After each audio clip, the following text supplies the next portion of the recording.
मधल्या काळामध्ये नवीन जो कायदा केलाय केंद्र शासनाने BNS त्याच्यामध्ये काही तरतुदी आहे असं मुख्यमंत्र्यांनी सांगितलं. पण आम्ही त्याचा अभ्यास केल्यानंतर लक्षात आलं की अशा पद्धतीच्या कोणत्याही कडक तरतुदी ज्या पद्धतीच्या तरतुदी शक्ती कायद्यामध्ये आहेत, 21 दिवसामध्ये नराधमाला फाशी देण्याच्या तरतुदी ज्या पद्धतीने शक्ती कायद्यामध्ये आहेत, तशा पद्धतीच्या कोणत्याही तरतुदी नवीन कायद्यामध्ये नाही आहे. म्हणून राज्य शासनाला हात जोडून विनंती आहे, हात जोडून राज्य शासनाला विनंती आहे की शक्ती कायद्याची अंमलबजावणी महाराष्ट्रामध्ये लवकरात लवकर चालू करावी. राजीनाम्याची मागणी करून हे काही राजीनामा देणार नाही आणि आम्ही कधी त्याची मागणी करणार नाही. आमची मागणी एकच आहे की शक्ती कायदा याची महाराष्ट्रात अंमलबजावणी चालू झाली पाहिजे. तर केंद्राकडे आम्ही तो मंजुरीसाठी पाठवला. मग नंतर महाराष्ट्रामध्ये सुद्धा सरकार बदललं, BJPचं सरकार आलं आणि सातत्याने आम्ही मागणी करतोय की विधानसभेने आणि विधान परिषदेने जो शक्ती कायदा मंजूर केला होता त्याची अंमलबजावणी महाराष्ट्रामध्ये लवकरात लवकर झाली पाहिजे, याच्यासाठी सातत्याने आम्ही आवाज उठवत आहे. आज जर शक्ती कायदा जर महाराष्ट्रामध्ये अस्तित्वात असता तर अशा पद्धतीची कोणा नरधमाची अशा पद्धतीची हिंमत झाली नसती. आणि म्हणून राज्य शासनाला आमची विनंती आहे की लवकरात लवकर राज्य शासनाने शक्ती कायद्याला मंजुरी देऊन या ठिकाणी त्याची अंमलबजावणी महाराष्ट्रामध्ये करावी. कारण की अशा पद्धतीच्या घटना झाल्यानंतर किती आपण म्हटलं, आता मुख्यमंत्री साहेबांनी सांगितलं आम्ही फास्ट ट्रॅकवर करू. किती महिने लागणार त्याला फास्ट ट्रॅकवर तुम्हाला त्या नराधमाला शिक्षा देणार काही सांगता येत नाही. 2 महिने, 4 महिने, 6 महिने.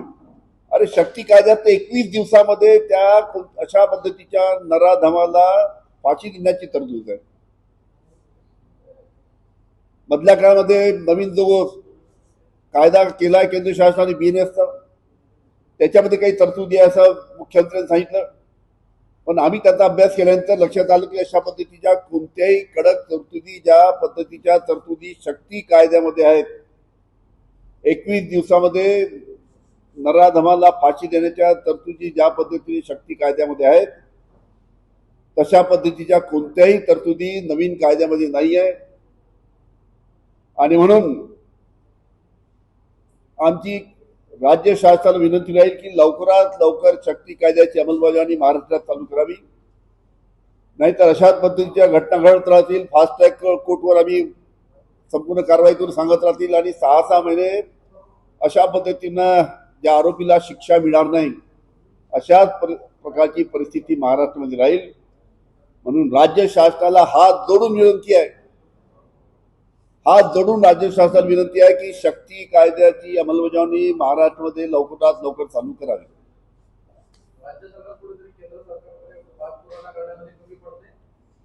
काय टोलवाटोली चालू आहे फक्त. आता हा कायदा विधान परिषद आणि विधानसभेने मंजूर करून 3 वर्ष झाले, 3-3.5 वर्ष झाले. आम्ही हा मंजूर करून केंद्राकडे पाठवला. त्यावेळेस आमचं सरकार होतं, केंद्राकडे पाठवल्यानंतर आम्हाला वाटलं केंद्र शासन लवकरात लवकर याला मंजुरी देईल. नंतर राज्यामध्ये सुद्धा सरकार बदललं. आता राज्यामध्ये सुद्धा BJPचं सरकार आहे, केंद्रामध्ये सुद्धा BJPचं सरकार आहे. आणि ज्या कायद्याच्या माननीय मुख्यमंत्री गोष्टी करत आहेत BNSच्या, त्याच्यामध्ये इतक्या कडक तरतुदी नाही आहेत की ज्या शक्ती कायद्यामध्ये आहेत. आणि म्हणूनच मी सांगतो की आज खरोखरच जर शक्ती कायदा जर अस्तित्वात असता तर अशा पद्धतीच्या नरधमाची हिंमत झाली नसती आणि आरोपीला 21 दिवसात फाशी देण्यात आली असती. अशा पद्धतीच्या संपूर्ण या सर्व आहेत. त्याच्यामुळे लवकरात लवकर शक्ती कायदा याची अंमलबजावणी महाराष्ट्रामध्ये झाली पाहिजे ही आमची विनंती आहे.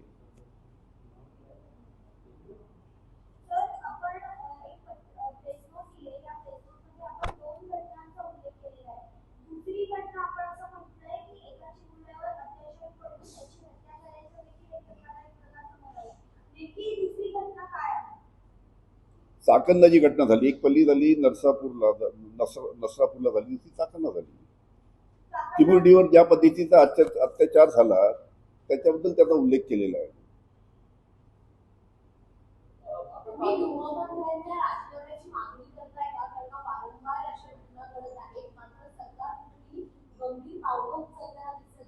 काय म्हणतो तुम्ही राजीनाम्याची काय म्हणतो तुम्ही मागणी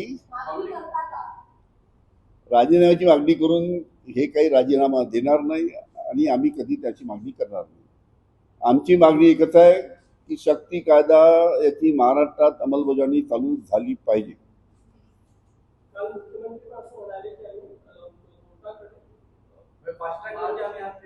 आता मुख्यमंत्र्यांनी काय बोललं मी ऐकलं की आम्ही फास्ट ट्रॅकवर. आता फास्ट ट्रॅक मध्ये किती महिन्यामध्ये या आरोपीला शिक्षा मिळते तुम्हीच पाहाल आणि मी पण त्याच्याकडे लक्ष देईन. त्या नवीन कायदा जो त्यांनी केलाय त्याच्यामध्ये ज्या तरतुदी आहेत तेवढ्या कडक तरतुदी त्याच्यामध्ये नाही आहे जेवढ्या शक्ती कायद्यामध्ये आहेत.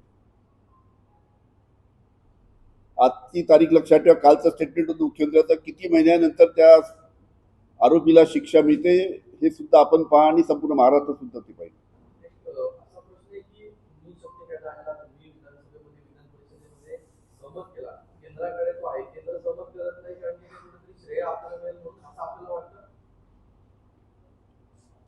आता ते श्रेयाचं जाऊ द्या.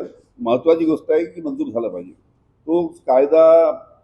महाविकास आघाडी केला की युती शासनाने केला हा विषय दुय्यम आहे. त्याला काही महत्व नाही.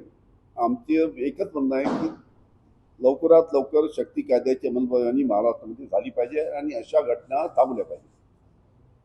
थँक्यू.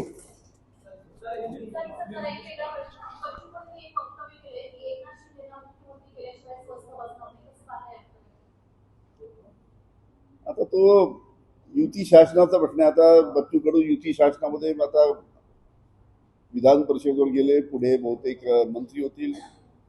आता त्यांच्या सरकारमध्ये काय त्यांना करायचं आहे काय नाही तर ते स्वतः ठरवतील. त्यांचा युती शासन ठरवेल.